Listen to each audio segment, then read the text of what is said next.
বাদুড়ের শব্দে মুখর মেহেরপুর সদর থানা চত্বর। লোকালয়ের পাশেই বাদুড়ের এমন সরব উপস্থিতি নজর কাড়ে যে কারোর। সাধারণত নিরিবিলি, নিস্তব্ধ ও অন্ধকারময় স্থানে বাদুড়ের আবাসস্থল হলেও অবলীলায় এখানে বাস করছে বাদুড়।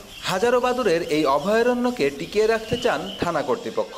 স্থানীয়দের মতে প্রায় 2 দশক ধরে থানার মাঝে গাছগুলোকে আবাসস্থল হিসেবে পরিণত করেছে বাদুড়গুলো। আগে বিশাল আকৃতির পাকুড় গাছ থাকলেও থানার উন্নয়নে কাটা পড়ে গাছটি।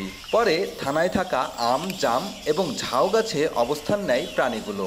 কারো কোনো ক্ষতি না করে নিজেদের মতোই দিন কাটাচ্ছে এই বাদুড়গুলো।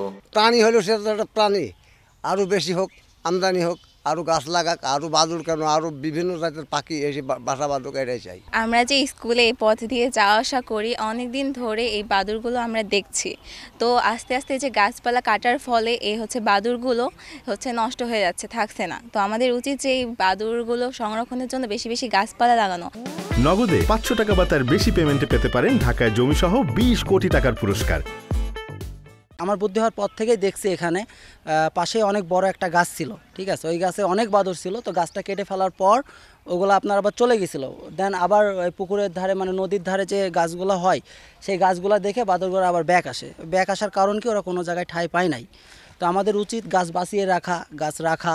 যেসব যারা উন্নয়নের কাজ করছে তাদের আহ্বান জানাচ্ছি যেন পরিবেশকে রক্ষা করে কীভাবে আমাদের উন্নয়নটা করা যায়। এই উন্নয়নটা করতে পারে পরিবেশকে রক্ষা করে, তাহলে আমাদের এই যে বিরূপ যে তাপমাত্রা, যে শীতকালীন যেটা, এই সমস্যা থেকে আমরা রক্ষা পাবো। পরিবেশের ভারসাম্য রক্ষায় বাদুড়ের উল্লেখযোগ্য ভূমিকা রয়েছে। বাদুড় সাধারণত রাতে বিচরণ করে এবং দিনের বেলায় বিশ্রাম করে। থানায় অবস্থিত বিভিন্ন ফলমূল বাদুড়ের জন্যই রেখে দেওয়া হয়েছে বলে জানান মেহেরপুর সদর থানার ভারপ্রাপ্ত কর্মকর্তা। এখানে সাধারণত কোনো মানুষ এসে এদেরকে বিরক্ত করতে পারে না।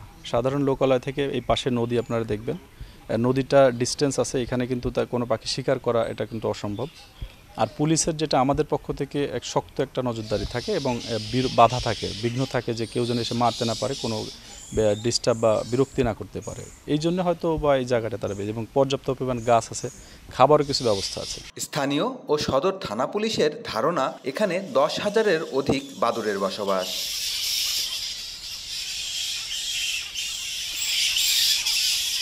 বেন ইয়ামিন, সময় সংবাদ, মেহেরপুর।